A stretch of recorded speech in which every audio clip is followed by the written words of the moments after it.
yaba rya mukoro gwo kujeka beja itendekireri ori Archbishop w'ekanisa ya Uganda His Grace the Most Reverend Dr. Stephen Samuel Kazimba Mugaru yashaba abekanisa kuba bahanguzi b'obusinge obumwe kandi hamwe na no kugarukana. As a church and as a university community, we are reminded of our sacred duty to be ambassadors of peace, justice and reconciliation.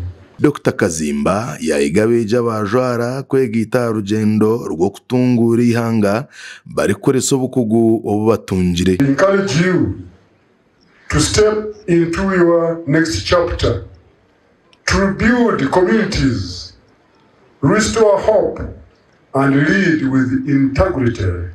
Muringo nigwo gumwe ori Bishop w'obureberezo bwa Kigezi Right Reverend Gada Kanjuna yayanangiriza beja bajwara kweto antara obushumankuzi. As Christian graduates, you must be the light and salt of the world. Let your work be guided by honesty, humility and excellence. Remember that true success is not measured by wealth. Uriyo muhezi wa Vice Chancellor Reverend Associate Professor John Chitayimbwa yashobora ngo itendekireri neryo kongera kushongora beji bihanga. As you all know, universities exist to generate knowledge through research, which knowledge drives innovation and fosters positive societal transformation.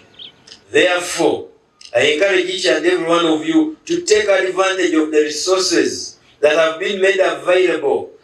As you join the nation's human resource pool, be confident,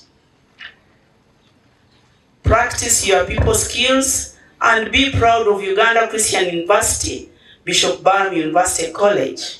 Kandi wori kukurira kitongore cha Uganda Clays Limited Engineer Robin tumwebaze bya ruhanga wabari umujenyi mukuru yashaba bazire nabeji kugira ngo basasirane okubahine ebitaragenzireje omurugendo rwo kushoma. You are aware of the challenges you faced and the patience you demonstrated.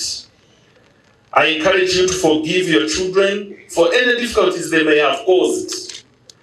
And graduates today, consider asking your parents for forgiveness as well. Abeji bari kwikabisha 53 nibo bamare mishomoro yabo omumashomo gatari gamwe na gamwe okuruga itaje rya Uganda Christian University Bishop Barham University College omuri Kabare gasha kwa Job namanya apuli agwa tayari West omuri Kabare.